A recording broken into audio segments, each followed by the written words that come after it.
Welcome back everyone to Nightly News, the show on this channel that hasn't had an episode in over 3 years, and is my first actual voiced upload in quite some time. We've got a good selection of topics for you today. Take a moment to read the topic list and pause the video if you need to. With that out of the way now, let's waste no more time and get into the Nintendo Direct recap. It's been a little under 3 weeks since September's Nintendo Direct now, so I'll just give you a very brief recap of what we got out of it. The first major thing to come out of this Nintendo Direct was Fire Emblem Engage, a new Fire Emblem game where you can put on rings to summon various Fire Emblem characters from previous games. One of the more curious details that I don't think very many people noticed is that if you look on the mural at the very beginning, you'll actually notice that Brave Ike is one of the characters featured, and he's straight from Fire Emblem Heroes. I did try to analyze the mural more, but I couldn't really make out any more Heroes characters, but it's implying that you'll be able to recruit characters from Heroes, which is very interesting considering that Heroes is a mobile game. This game is scheduled to come out January 20th, 2023. Next on the list here is Pikmin 4. We didn't get anything at all besides a splash screen for it, but just knowing that this game exists is nice in itself. With this Nintendo Direct, there are also a few titles added to Nintendo Switch Online, most notably being the first 3 Mario parties from the N64 era, Pokemon Stadium 1 and 2, and the long-awaited GoldenEye 007. Speaking of long-awaited games, we finally have more news on The Legend of Zelda Breath of the Wild 2. As little as it may be, we at least now have a title for it and a release window, with the title itself being Tears of the Kingdom. I honestly don't get why Nintendo was so hush-hush about not revealing the name of the game, because I don't think they realize how little that tells me. That's it for the major stuff from this Direct really, but if you want to see the whole thing, I'll have it linked in the description below. Now on to things that we didn't see from this Direct. Unfortunately, yet again, the supposed Wind Waker HD plus Twilight Princess HD collection eludes us. I know that Skyward Sword HD exists on the Switch for a while now, but I'm really beginning to doubt that this dual pack of sorts even exists. In my personal opinion, the best time that Nintendo could have announced these games were coming to Nintendo Switch was during the E3 2021 Nintendo Direct with Zelda's 35th anniversary, where they honestly should have just bundled Skyward Sword HD with Wind Waker and Twilight Princess HD into one game cartridge and then just called it Zelda 3D All-Stars.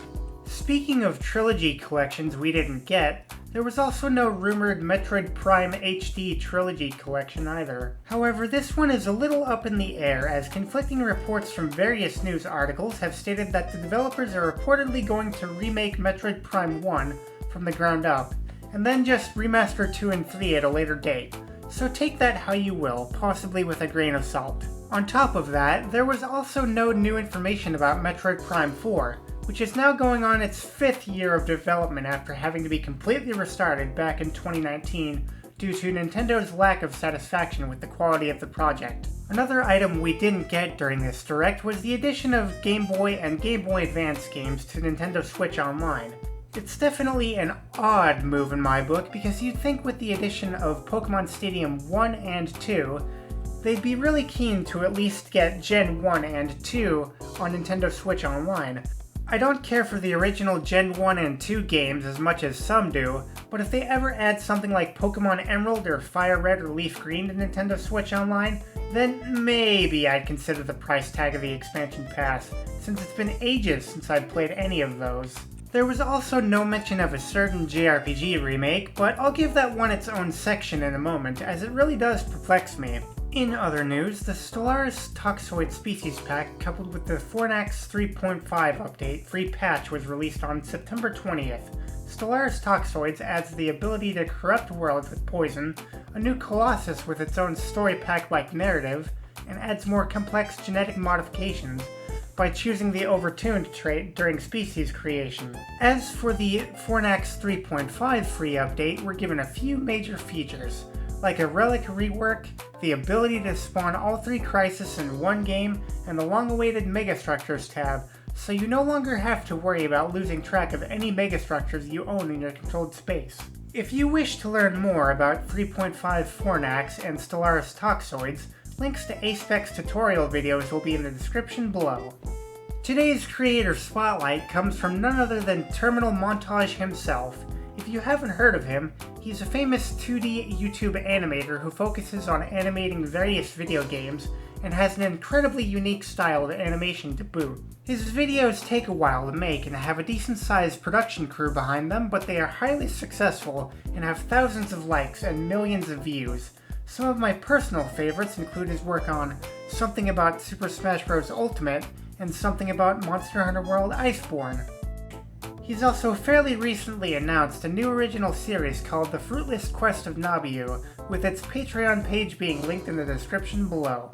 To wrap up this creator spotlight, if you check out TerminalMontage's clip channel, it seemed like he was working on a new installment in the Something About series via a little teaser.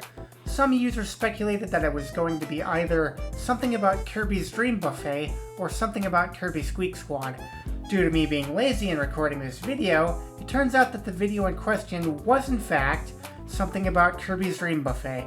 So congratulations to the both of you for getting it right. In addition to the Kirby's Dream Buffet video, TerminalMontage has also uploaded a short animation critiquing the state of YouTube bots on the website to his main channel. And all I have to say really is that it's very well done indeed. Tokyo Game Show 2022 came and went this year, and with it comes this year's batch of Dragon Quest announcements. To start off with, Dragon Quest X Offline Edition is now on Steam. In Japan only, unfortunately. Me personally, I'm just excited that DQ10 Offline is even on Steam, because since it's on PC, even if we don't get an official localization for it, someone can create an English translation mod for Dragon Quest X Offline, making it so that people can enjoy DQ10, if they can get around the region locking, that is. Could a localization for this game still happen? I don't know. Square stated that they don't have any plans to localize the original version of DQ10, but as far as I can tell, they have said nothing about the offline version, so it seems to be still on the table, but again, take it with another grain of salt. Perhaps an entire salt shaker with this one, folks. Next on the list is Dragon Quest Treasures. Now, if you're not aware, Dragon Quest Treasures was originally supposed to be the next Dragon Quest Monsters, but was changed into a treasure hunting game due to development issues. But by the looks of the new trailer that dropped for it, it seems like the monster taming element wasn't totally scrapped either. It just won't be the traditional turn-based DQM with synthesis and skill trees that we're used to. The main focus of this game is going to be about a younger version of Eric and Mia from Dragon Quest XI, collecting treasure from the land of Draconia and recruiting monsters to form a highly scaled band of treasure thieves. Assumably, since Eric and Mia are kids in this game, it's going to be a prequel to Dragon Quest XI, which is neat.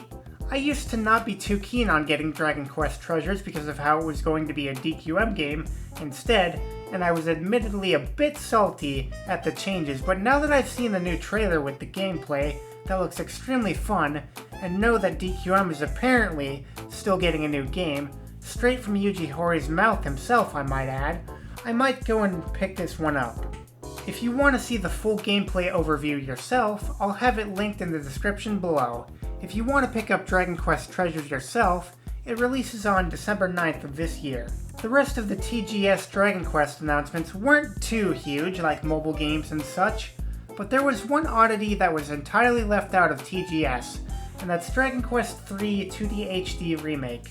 This game was announced back during the Dragon Quest 25th Anniversary Special during 2021, and has since had about 16 to 17 months of development time. During said time, very little, if anything at all, has come out about this game. So what gives here exactly? Well, it could be any number of reasons really. It could be that Square Enix has already released 2 and announced 1 other 2D HD styled games, with those being Triangle Strategy, the Live Alive remake, and the upcoming Octopath Traveler 2, and they simply don't want to put any more on the market until at least 1 or 2 of them have had time to adequately market and sell themselves. It could also be that, like games with notoriously long development histories that might have been announced too early, like Shin Megami Tensei V, Kingdom Hearts 3, and Digimon Survive, the game could be suffering from development issues, and Square would rather not show the game again until those are fully worked out. Whatever the case is, I'm personally still excited for this game, and will gladly wait as long as I have to for it. Going into slightly older news now, Kingdom Hearts Dark Road had its finale in late August this year, bridging the gap between Xehanort's younger years and that of Birth by Sleep together. What I'm more concerned with is, how in the world exactly is Nomura going to explain the lore of all of these mobile games for the people that have only played the non-mobile Kingdom Hearts games? Will he bundle Kingdom Hearts 4 with a massive movie explaining all of this stuff, like he did with Kingdom Hearts 2.8 and Dream Drop Distance? Or will he go, just watch the cutscenes, and be done with it? Only time will tell, I suppose. In much older news now, we come to the topic of Mario Party Superstars and DLC.